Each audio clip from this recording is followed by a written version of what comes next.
earlier today, I was showing these two boats. The little thing changed since then. This is the one with the cracked block, so we started up and ran it and actually didn't get any water in the oil, so we're going to take it down to the lake with back pressure, get it warmed up, and make sure everything's good on it, and then deal with all the cracks in this block. But right now it's just losing water out of the side, and we just want to make sure that there's no water in the oil before we move forward.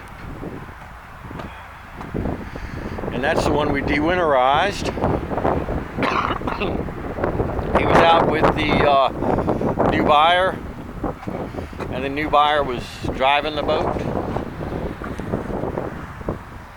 and we just de-winterized this a couple hours ago.